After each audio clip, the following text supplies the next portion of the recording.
One, two, three, four, five, six, seven, eight, nine. It's the 10 jail commandments.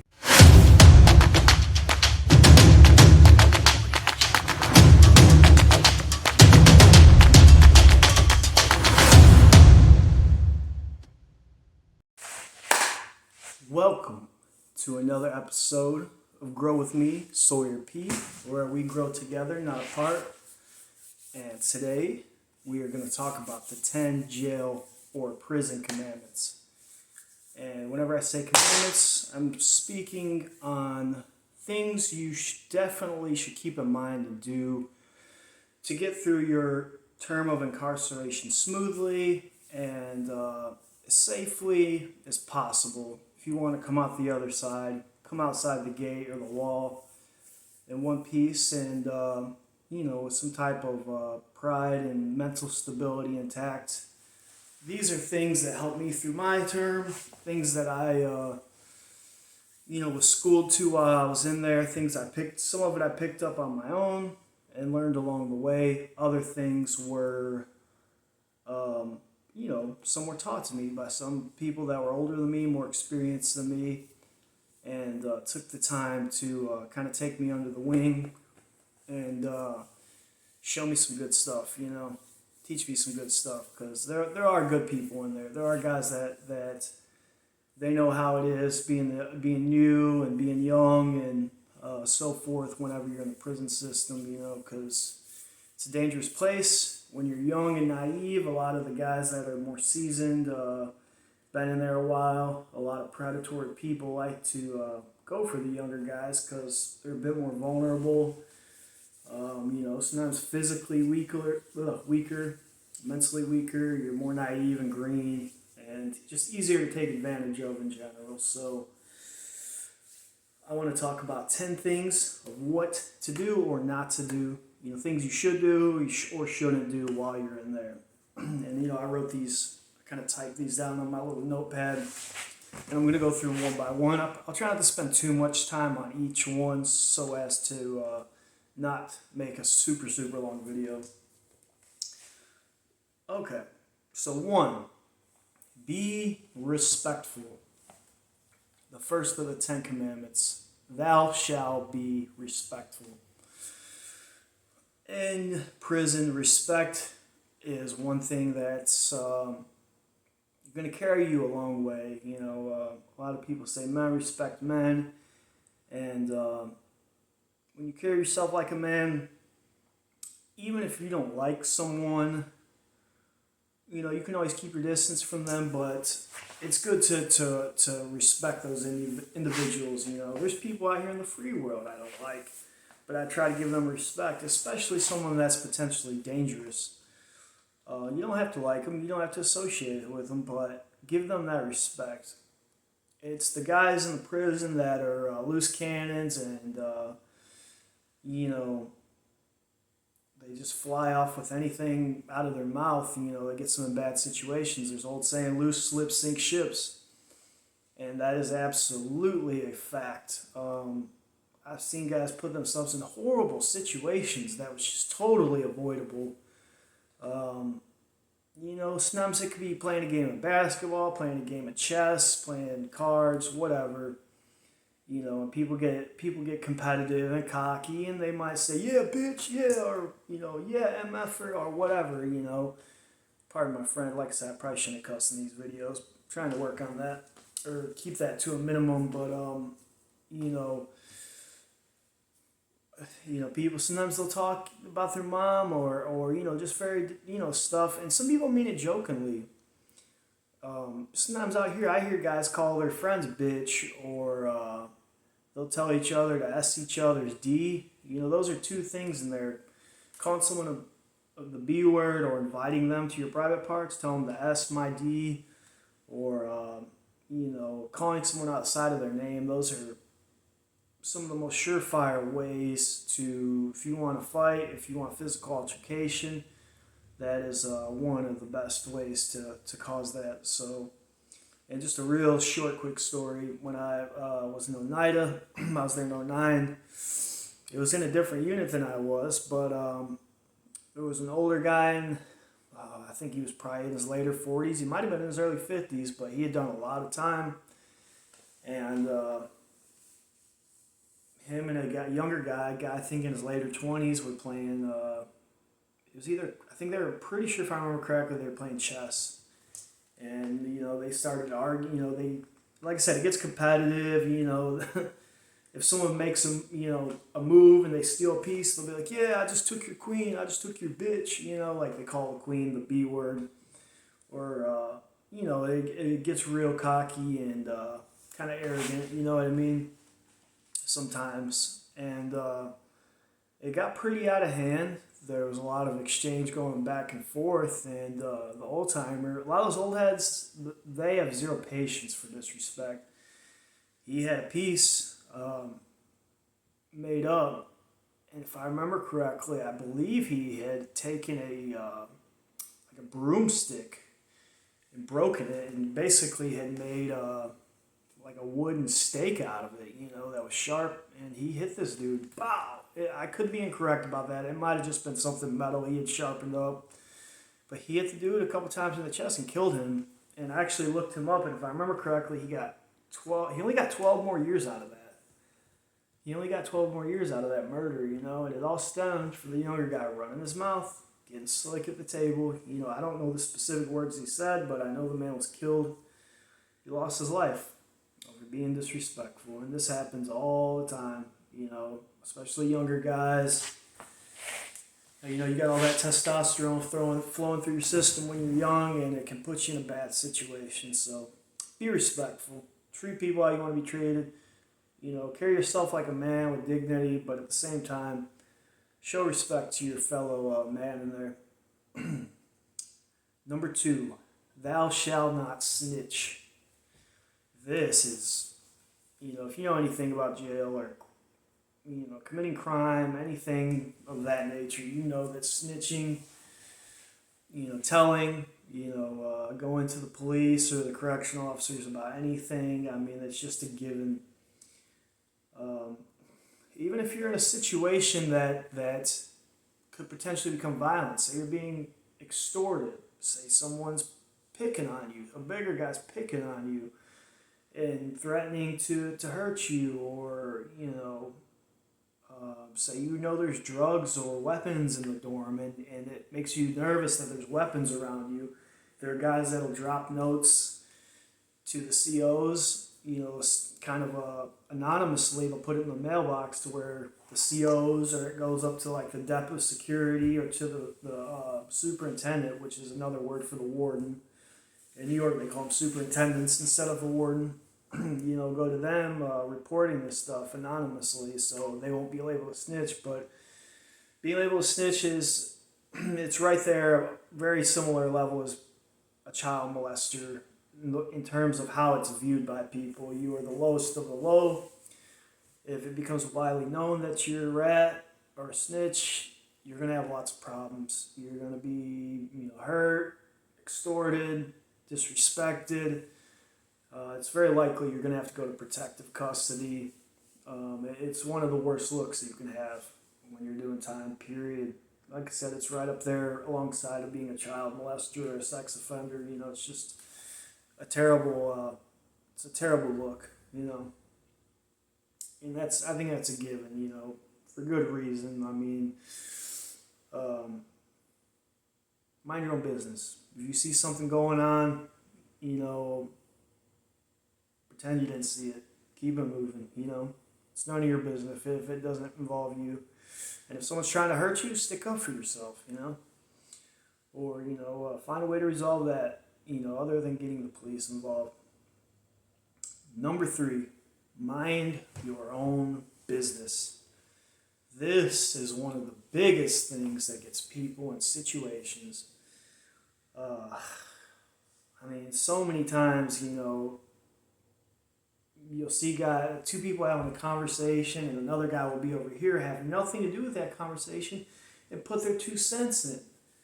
And it had nothing to do with him. And sure, you're going to overhear things because a lot of time you're in a dorm or you're in a cell block. You're in an environment where there's a large number of people in a close proximity to each other. So you're going to overhear people's conversation, whether you like it or not. Um, and a lot of time you might think you're just trying to chime in and contribute to the conversation. You might find that maybe they're talking about lifting weights, or they're talking about drawing or tattooing, and it's something that you're interested in and you like to talk about too. If they don't know you like that, they're not going to want you to just chime in. And if they don't mess with you like that, unless these are people that you mess with on the regular, they don't want you getting in their conversation. Unless they've kind of like signaled in some way or tried to involve you in the conversation, stay out of it. And this also goes with if two people are having issues about to fight and you try to intervene and save the other person, there are circumstances where, you can try to keep the peace and be the diplomatic person, and talk people down and so forth. And sometimes that works, but, especially if it's gang related, you don't want to get in gang business, anything, of that nature, because you're putting yourself in it now. If someone else was a target, all of us want to be a hero, we want to be the good guy, but whenever you put yourself in their business, you are now part of that, it can put you in a horrible situation. Like I said, if someone's being extorted, you might start getting extorted because you were trying to save the guy getting extorted. Like I said, if it's someone you rock with real close and he's about to be jumped or extorted by multiple people, all right, you guys can kind of band together and fight and, be ready for that. But just know that if you jump into other people's business, be ready for what comes with it, because a lot of time things will. And like I said, this could be something as small as a conversation about a basketball game on TV people are watching, or you trying to save a man's life, you know what I mean? So, there are times you can jump in other people's business, but if you do choose to do so, be ready for what comes with that, Like I said, there are sometimes situations where it might seem only right for you to get involved in that, which, is understandable. Like I said, if it's your close friend about to get jumped by some people and you want to stand up for them and fight along with them, like, that's cool. That's understandable. I've been in situations like that, and have seen many situations like that, and that's kind of noble that you're trying to help your homie out, So, there's that one. Mind your own business. Number 4, I'm about to get into the 3 G's. You might have heard of the 3 G's before, but I'm going to go in them. So 4, 5, and 6 are going to be the 3 G's. The first one, gays. There's no disrespect to anyone that's homosexual or, transgender or anything like that. But anytime you get into the homosexual, when I say gays, I'm talking about homosexuality in prison. And anytime you get yourself involved in that, whether you're more on the receiving end of it, or you're the one trying to get that from another man, being on the more the masculine end of it, without getting too descriptive, a lot can come with that. In a lot of spots, gay people, they call them boys, sissies, a gump, a punk, there's a few different terms, but there's a lot of competition, especially in the max prisons where people are doing life. These people haven't been laid next to a woman or been intimate for years and years and years. And a lot of them probably are never going to get out, or if they do, it's going to be a very long time, 20 plus years, And for some people, it's unfathomable for them to imagine going that length of time without being intimate with another human being. So in their mind, they feel like, hey, if I'm on the taking end of it, or the more the masculine side of it, and not the sissy side of it, then it's not gay, Or if I'm only doing it in prison, it's not gay. Yeah, it is gay. If you do anything sexual with another man, that is homosexual activity. But like I said, there's a lot of competition for these sissies, punks, gumps, boy, whatever you want to call them. There's a lot of competition, and People kill each other. I mean, just like a man in the street will stick up for his girl if another guy hits on her, it's the same way in there. They will compete, they will fight, they will stab each other, they will go full force behind that sissy. They'll go full force because to them, that's their girl. That's their girl in there, and they look at it like that. That's, some of them are in love with the sissies or the punks, whatever you want to call it, the gay person, and, they will rock out to the fullest extreme over that, So if you want to get involved with that, you got to deal with that level of competition.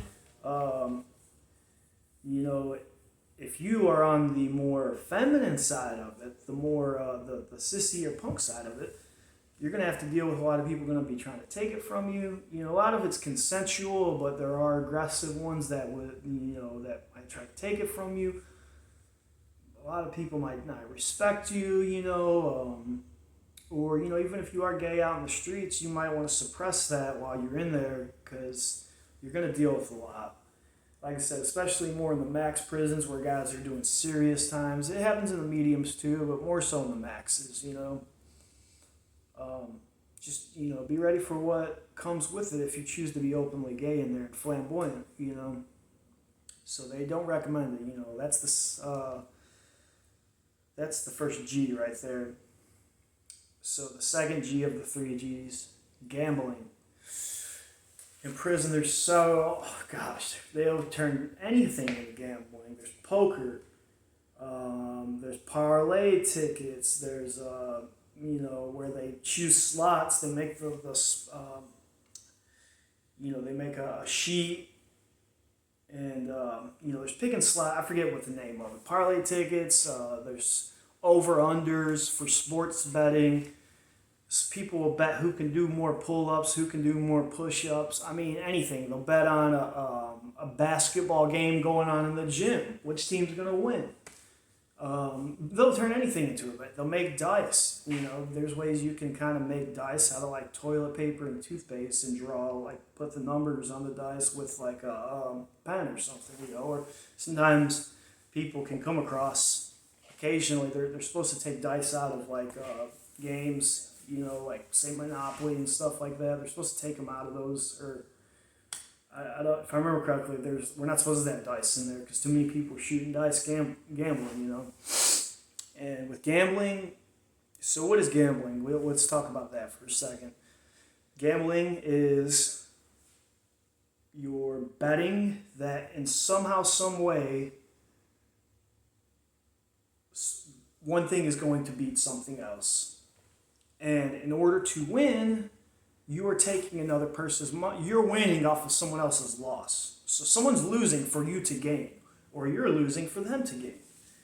And that causes a lot of emotion to get stirred up. If someone loses a lot of money, they're not happy about it. While you might be getting happy, you just double, triple, quadrupled, or whatever your money, you're walking away with a huge pot. Say it's poker, You walk away with a bag full of commissary. You just cleaned everyone out.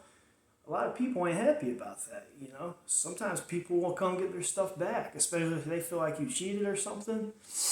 A lot of the time, there will be disagreements on the table, like if there was a misdeal, like one person had an extra card by mistake and the hand went on and continued, that, and it went all the way, the hand went all the way through and the person was betting or something like that, like, people are going to be arguing, like, why did the hand go on?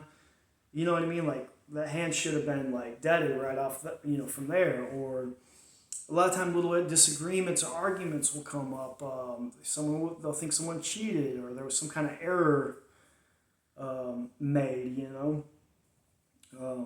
all kinds of things, someone miscalls their hand. Say you have say you have a straight in your hand.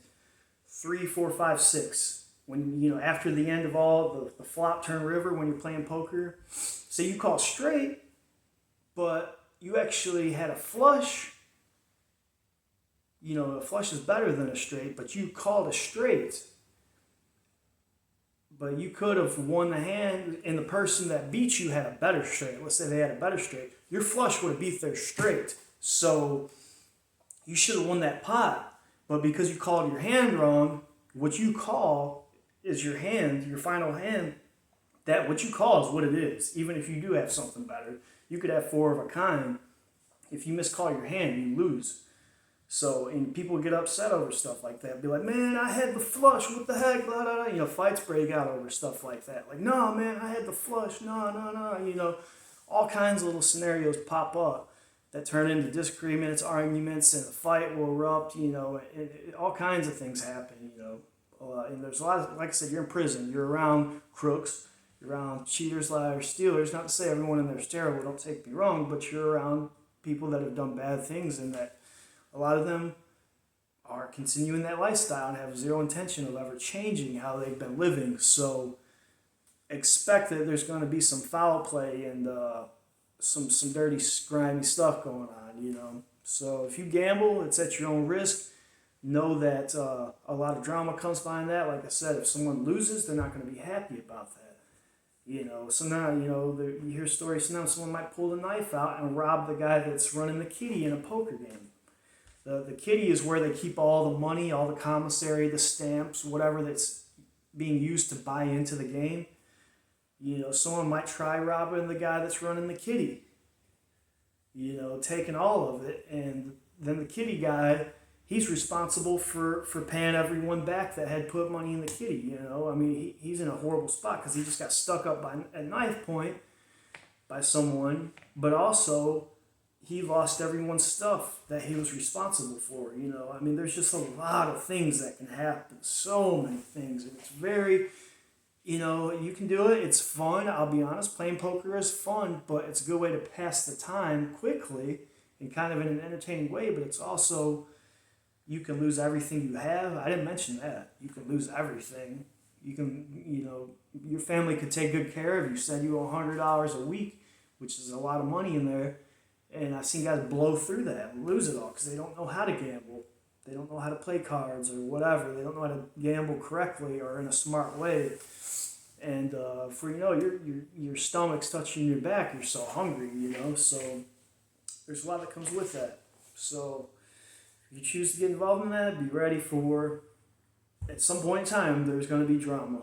I assure you. If you do any real amount of time when you gamble on the regular, you're going to run into a scenario at some point in time where tensions get high. Trust me.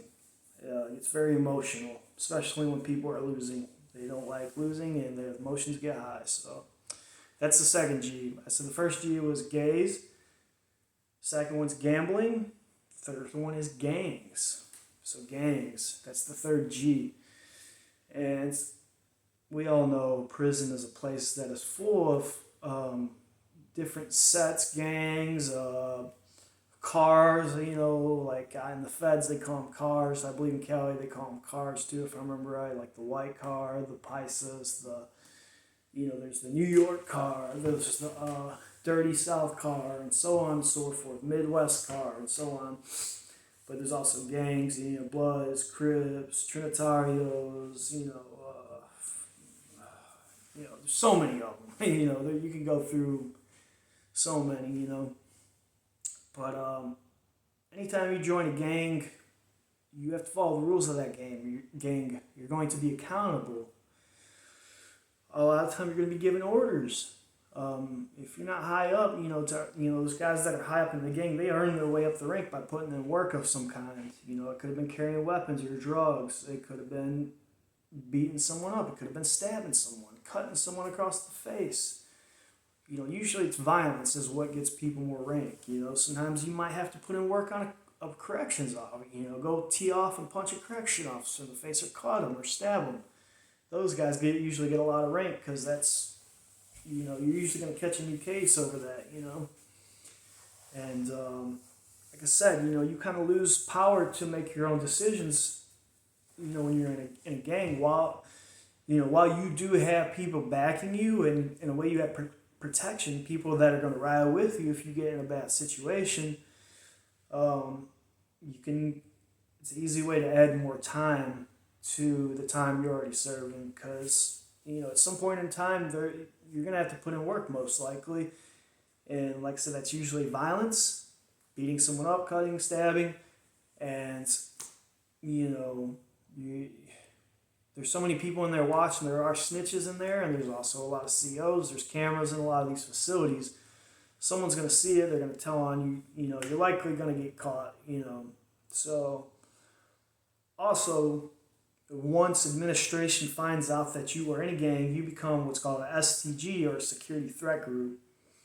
And once that's in your record, anytime if you ever get a new case in the future, rearrested or go to a disciplinary hearing, a lot of the time they're going to discipline you further than they would just an average guy that's not in the gang, because, you know, STG, security threat group, you are a threat to the security of the facility. You know, you are looked at in a negative light by administration, you know, or, you know, by a criminal court. Like I said, if you get out and catch another case and they know, say, you're, I'm just throwing a random gang out there. Let's just say you're blood or whatever. Like, it's not a good look on you, because they feel like you are feeding into the criminal culture.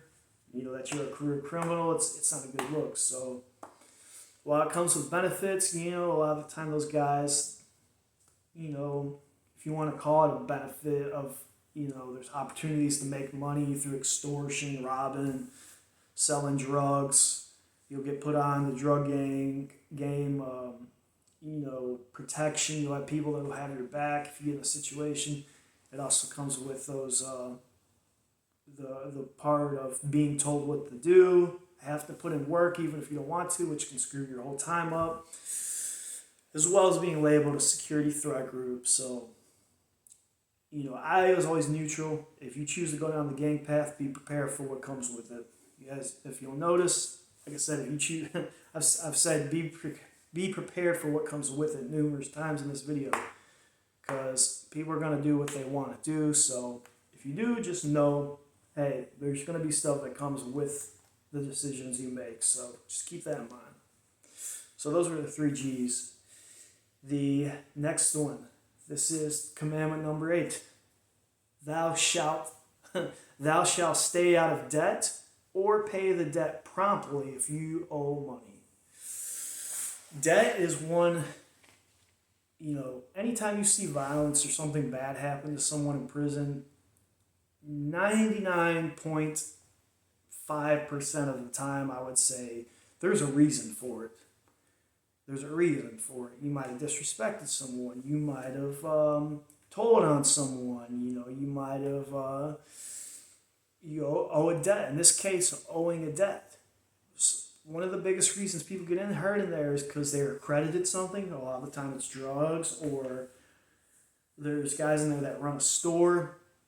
A store is basically like, I might loan you a soup, and once we go to commissary, you know, you got to pay me 2 back. You know, so there's interest on it. You know, we might go to the store 4 days later.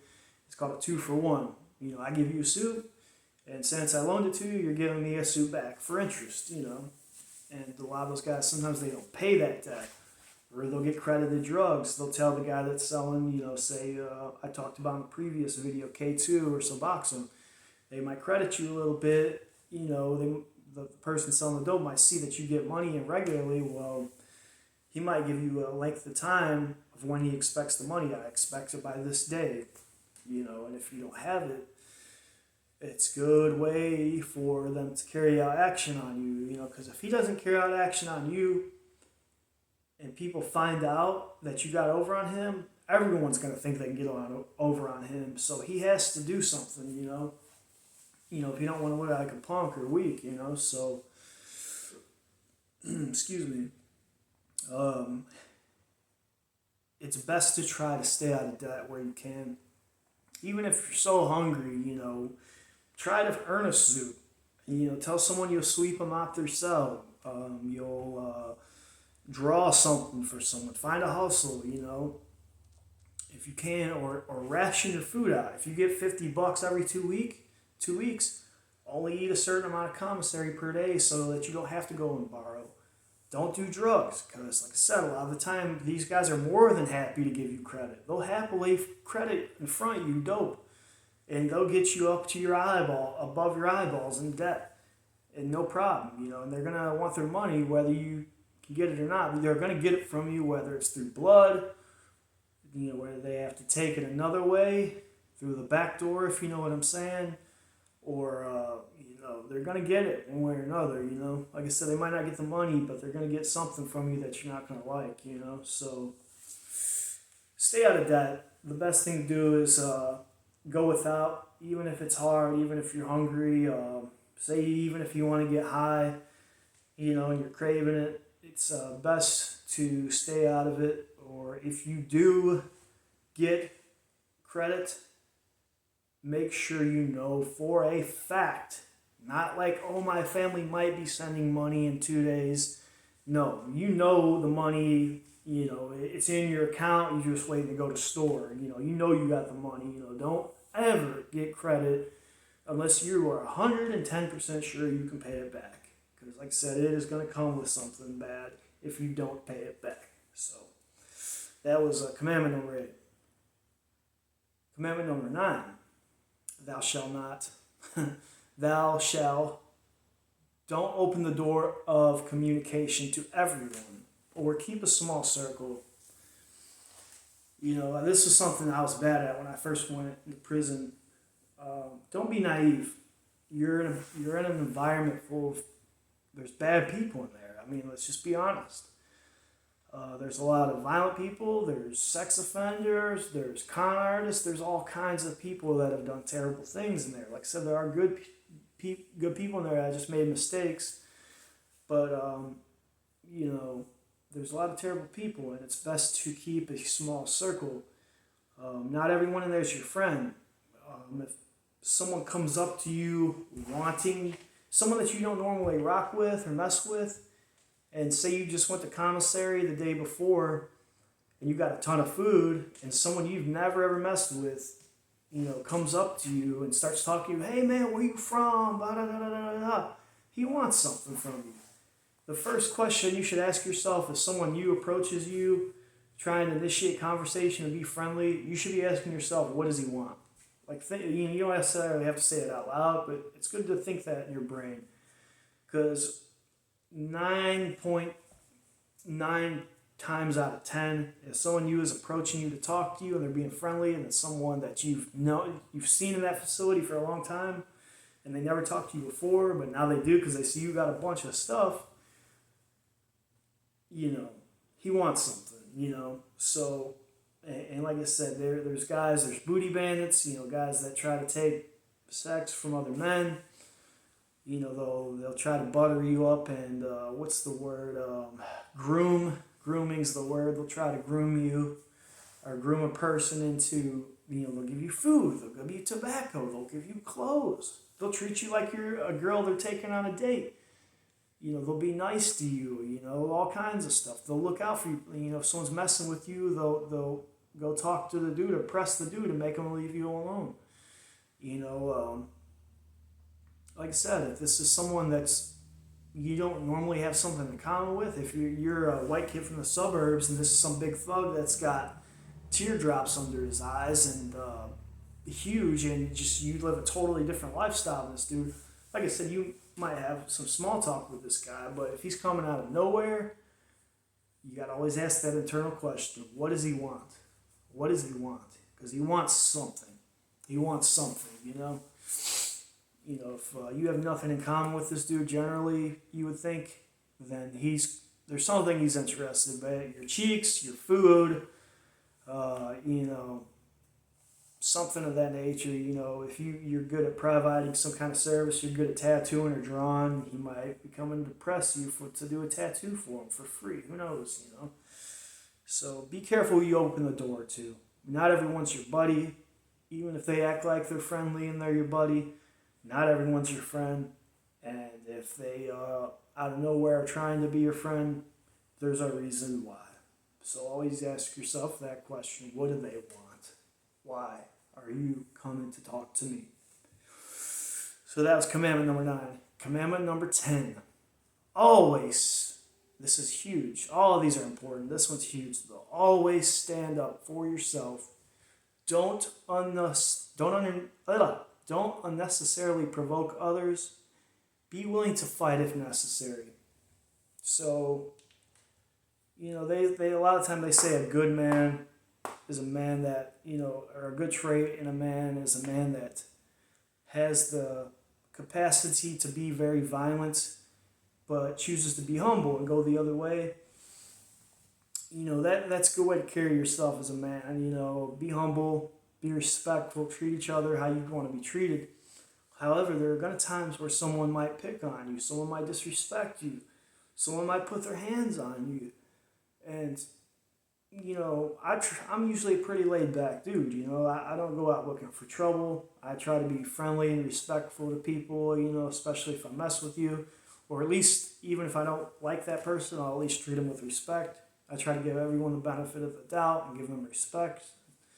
And, if they don't prove to show that benefit of the doubt, then I'll just cut them off. I won't go disrespect them or nothing, but I'll just cut them off. I'll exit them out of my life.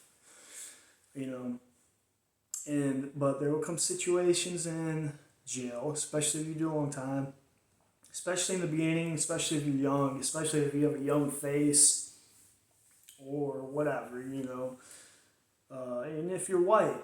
I hate to say it, but white people are the minority in jail and prison. There's a lot more black and Hispanic people.